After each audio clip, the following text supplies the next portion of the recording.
पत्नी का खूनी बदला, डरावनी कहानी। यह कहानी मैंने अपने गांव के ही एक बुजुर्ग जो कलकत्ता में काम करते थे उनसे सुनी थी।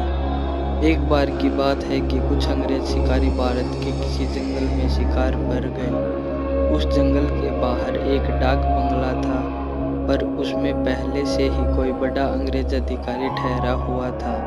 अस्तु इन अंग्रेज शिकारियों को जंगल के बीच बने एक पुराने डाक बंगले में रुकना पड़ा। इस डाक बंगले का रखवाला अपने परिवार के साथ रहता था और डाक बंगले में रुकने वाले लोगों की सेवा करता था।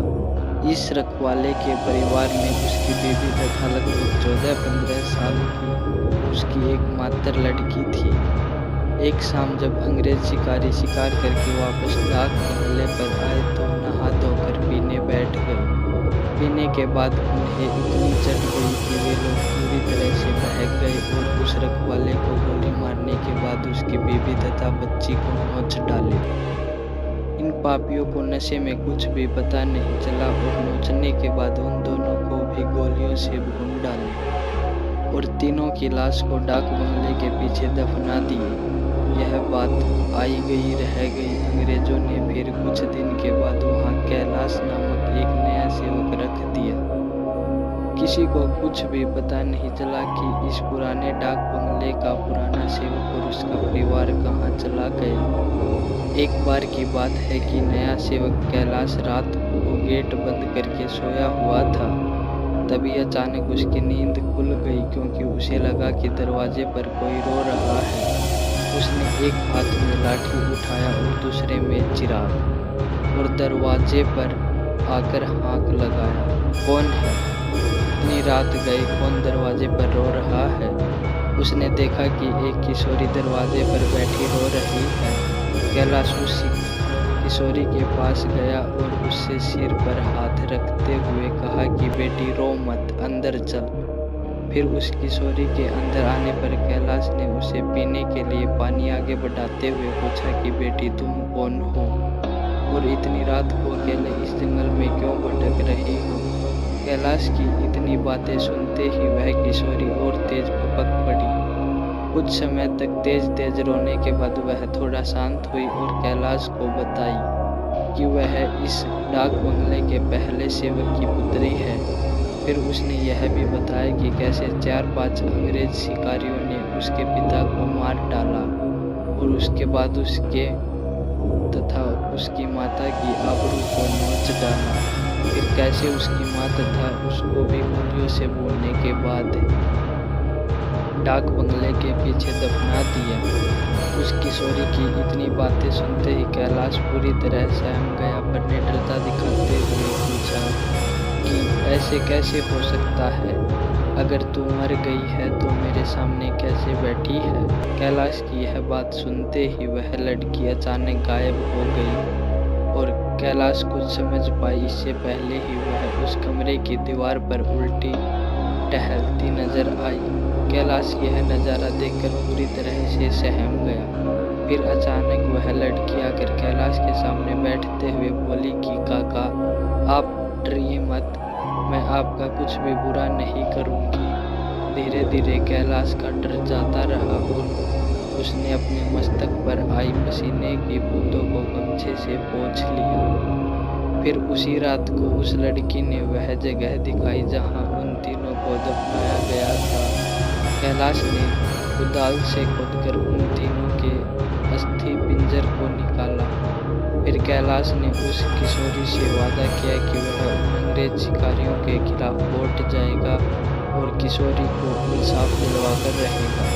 कैलाश की बातें सुनकर वह किशोरी रोते हुए बोली कि काका आपको कुछ नहीं करना है, बदला तो मैं लूँगी, बस आप मेरी थोड़ी सी मदद कर दे। फिर क्या? उस किशोरी के बताए अनुसार कैलाश ने बीमारी का बहाना बनाकर उस डाक बंगले की नौकरी छोड़ दी तथा उस किशोरी को किए वादे के अनुसार उस किशोरी के माता पिता की अस्थियों को जला दिया तथा उन दोनों के नाम पर पूजा पाठ भी करवाया। उन दोनों की मुक्ति हो गई, पर लड़की के कहे अनुसार कैलाश ने न लड़की के अस्थि पिंजर को जलाया और न ही उसके क्रियाक्रम के लिए कोई अनुष्ठान पूजा पाठ ही किया। क्योंकि किशोरी ने कहा था कि अगर उसके लिए भी पूजा पाठ हो गई तो वह इस ही योनि से मुक्त हो जाएगी और फिर उन दरिंदों से बदला नहीं ले पाएगी। समय बीतता गया और अब उस डाक बंगले में कोई नया सेवक आने को भी तैयार नहीं होता, क्योंकि कैलाश उसके आसपास मंडराता रहता और नए आने वाले सेवक को भूत ही कहानी सुनाकर भगा देता। कभी कभी वह किशोरी भी अपनी भूत ही कारनामे से आने वाले नए सेवक को 9-2-11 कर देती, पर उस बंगले पर शिकारियों का आना कम नहीं हुआ। वे आते और खुद ही अपनी व्यवस्था करते, पर जो अब आता वह वापस नहीं जाता, क्योंकि उस डाक बंगले में ठहरने वाला हर अंग्रेज शिकारी उस लड़की का शिकार हो जाता। कभी कभी तो ऐसा होता कि वह लड़की किसी अंग्रेज शिकारी को अपने लटकों झटकों में फंसाकर उस डाक बंगले में लाती और रात को अपने असली रूप में आ जाती और डराकर उस अंग्रेज को मार डालती और उसका खून पी जाती।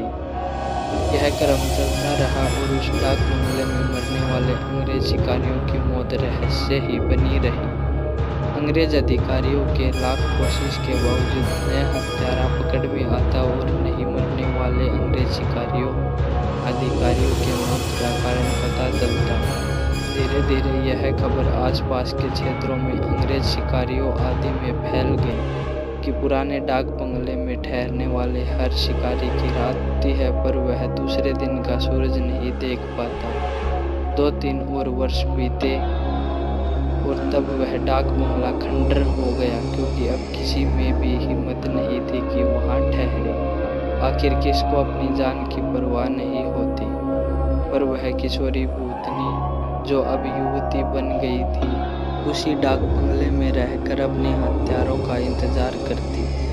दिन में उधर आने जाने वाले लोगों को उसका एहसास होता, क्योंकि वह बराबर रोती रहती पर किसी को दिखाई नहीं देती। एक बार की बात है कि वह युवा भूतनी जंगल में रह रहे एक युवा भूत तथा युवा भूतनी के संपर्क में आई। ये दोनों आदिवासी थे और जंगल में लकड़ी काटते समय किसी अंग्रेज शिकारी के शिकार बन गए थे। युवा भूतनी उन दोनों को लेकर शहर की ओर निकल गई। युवा भूतनी उन दोनों भूत भूतनी के साथ शहर में घूम कर अपने हत्यारों की तलाश करती रही। 2-3 दिन की मेहनत के बाद ही वह अपने हत्यारों को पहचान ली। एक दिन वह शाम के समय खूबसूरत युवती बनकर उनमें से एक हत्यारे अंग्रेज शिकारी के घर पर गई।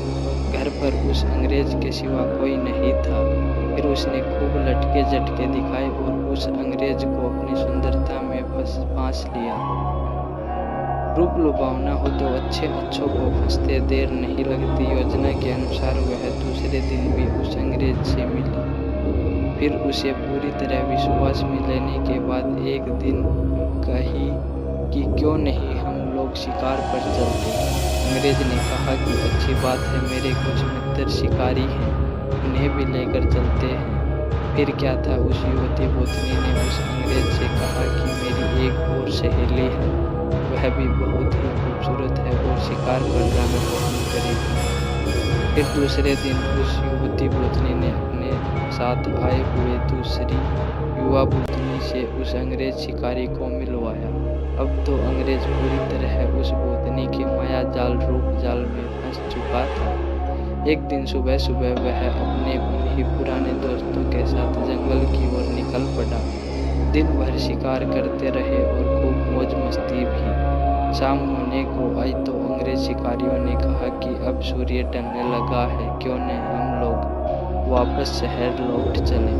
अंग्रेज की बात सुनकर उस युवा भूतनी ने कहा कि ना, आज रात हम लोग यहीं ठहरकर जंगल का आनंद उठाते हैं। पर एक अंग्रेज शिकारी ने कहा कि हमने पहले से डाक बंगला तो किया नहीं, ठहरेंगे कहाँ।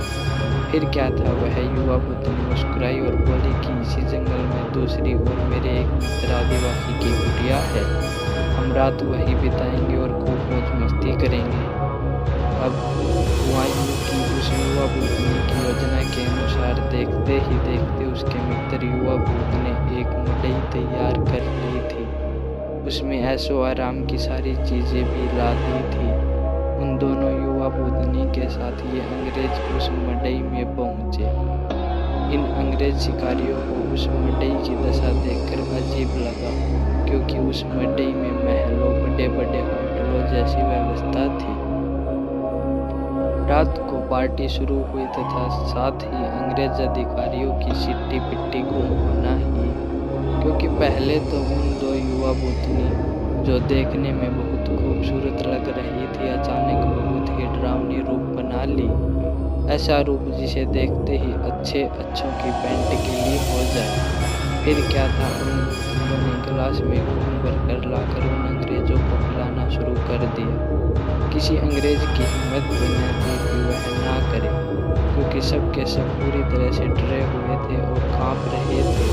अचानक आदिवासी युवा भी विकराल रूप में आ गया और अचानक उछलकर पास के एक मोटे पेड़ की मोटी शाखा को उछलकर इतना जोर से खींचा कि चर की आवाज के साथ वह मोटी शाखा टूट गई। उसके बाद वह विकराल भूत उन अंग्रेज शिकारियों में से एक को पकड़कर पैर के नीचे दबाकर देखते ही देखते चीर दिया और उसके खून को पीने लगा। उसका खून पीता देख दोनों भूतनियों ने भी लंबी लंबी विकराल जीभ निकालते हुए खून पीने में उसका साथ देने लगी और साथ ही अपने बड़े बड़े नाखूनों से उसका शरीर जगह जगह से चीरने लगी। उस युवा भूतनी ने तो भयानक आवाज निकालते हुए दौड़कर एक दूसरे अंग्रेज शिकारी के पास पहुंची और उसकी आंखों में अपने विकराल भयावह भाले जैसे नाखून डालकर उसकी दोनों आंखों को निकालकर खा गई।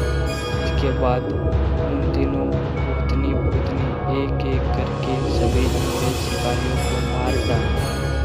दूसरे दिन उन अंग्रेजों की खोज में गए अंग्रेज अधिकारियों को उनकी ऐसी विभत्स लाशें मिली जो देखने में बहुत ही भयावह लग रही थी। उनको ऐसे नोचा गया था कि लगता था कि यह किसी मनुष्य या जानवर का काम ही नहीं हो सकता। कैलाश को तो सब कुछ पता ही था, पर वह किसी को कुछ नहीं बताया। फिर एक दिन समय निकालकर गोपनीय रूप से कैलाश ने उस युवा बुधनी के कंकाल को भी जला दिया तथा उसकी मुक्ति के लिए एक पूजा करवा दी। यह एक काल्पनिक कहानी है, पर हकीकत भी हो सकती है। उन लोगों के लिए जो अपनी शक्ति संबंधों का नाजायज फायदा उठाते हुए गलत कार्यों को अंजाम देते हैं और उन्हें लगता है कि कोई उनका बाल बाका भी नहीं कर सकता। हमेशा वैसा ही कार्य करिए जैसा आप दूसरों से अपने तथा अपनों के प्रति चाहते हैं। जय बजरंग।